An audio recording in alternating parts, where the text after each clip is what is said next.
Cincinnati last night. And to celebrate, he proceeded to chug a beer on the podium. So doesn't everyone do that when they? I think everyone wants to, but very few of us can get away with it. I think Travis Kelce is one of those that can.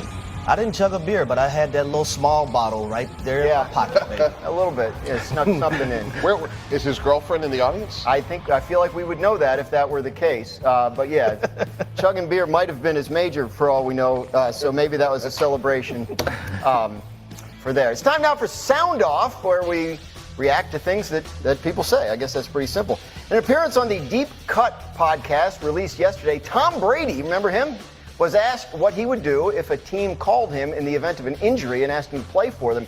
Brady had a more interesting response than you might think. Take a listen. If somebody goes down, would you pick up that phone?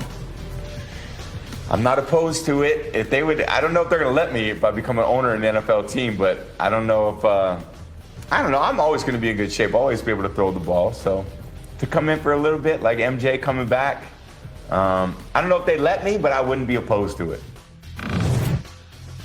Wow. But this is 100% different from everything he said for the past year, right?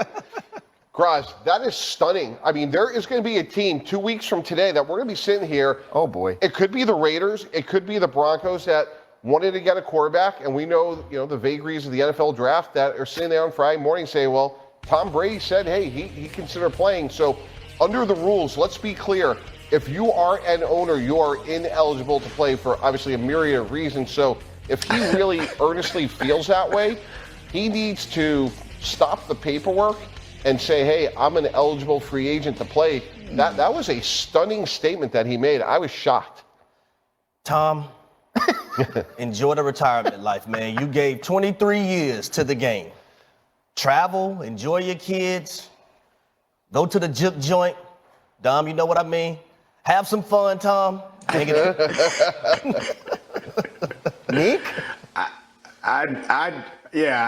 I don't agree. Clearly, Tom Brady has unfinished business in the NFL. His career is unfinished. He hasn't won enough championships. So I think that he needs to come back and win enough because 7 is too few for someone who considers himself the GOAT. Let's get more Tom Brady in the NFL. We haven't had enough of it, right? That's a great point. He has a lot left to prove, I think, in the NFL. So he probably should consider. I can't believe he said that. That's unbelievable to me. Like, again, everything we've heard for the past year is no. And now it's like, well, maybe. I don't know, man. I guess football's a hell of a drug. Anyway, we had another veteran quarterback with some interesting things to say yesterday. That would be Kirk Cousins, who's the new quarterback of the Atlanta Falcons.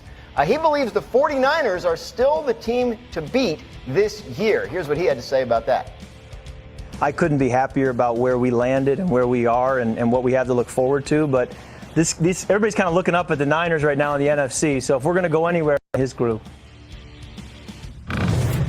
So the Falcons, obviously a very interesting team due to the signing of Cousins and all the good players they already have. Yes, I know. That's your team. I get it. So are they the biggest threat to the Niners? You must think that they're the biggest threat to the Niners in the NFC. No. Oh, okay. If you've seen the movie Friday, I'm going to go with the Detroit Lions.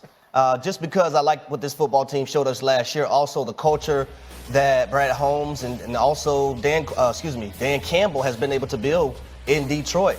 When I look at this football team, they made a point to shore up the defense, right? They brought in DJ Reader, Marcus Davenport, also traded for Carlton Davis, which was a massive need in the secondary. I can't wait to see what they're going to be able to do during the 2024 NFL draft because they really hit on 2023. Mike, who's your biggest threat to the Niners in the NFC? Guys, it's the Green Bay Packers. They were unbelievable. Last 9 games, 7-2. Jordan Love was playing as good as anybody in the league.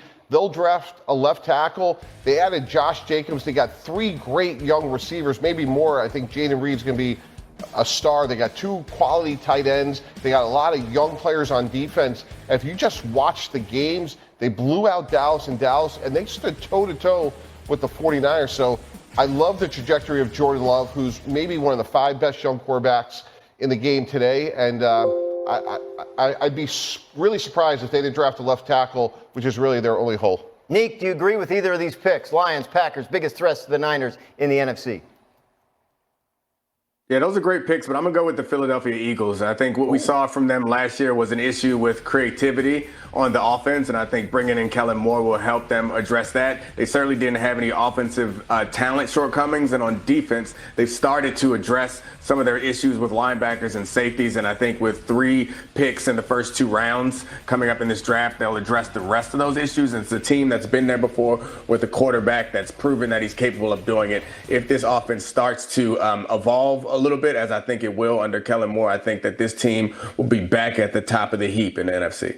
Well, we know somebody besides the Cowboys has to win the NFC East, so that's a good to pick as any. I think the Lions are probably the best answer here, but I did want to make a point. I think that the Los Angeles Rams are a team that the Niners are going to have to contend with in their own division before they get to any of these other teams. Remember, the Rams just made the playoffs in their rebuilding year, the year where they took all the dead money on the cap and decided to try and rebuild. So now they have a first-round pick for the first time in 8 years that they'll probably make. And I think they're a team that's on the rise and probably going to be a factor quicker than people think. What about Aaron Donald retiring? Aren't you concerned about that? Aaron Donald's a very good player. It'd be tough to replace. Yes, I would think that's going to be a problem. But it's not like they had nothing else on defense last year. They got a lot of good young players on that Like team. Kobe Turner, also Byron Young. Those guys really stepped up. But being able to hit on Kyron Williams and also Puka Nacua, what it tells me is that Les Snead understands what he's doing. I was with him in Atlanta before he became a GM with the Rams, but Les Snead has really been hitting on his draft picks, and that's what you want to do. If you want to be able to contend, you got to hit on your draft picks, and they got to play an integral role on your team, offensively and defensively. Tre'Davious White, pretty good signing for them too. Veteran corner there who's done a lot in the league, so we'll see if he's healthy enough to help.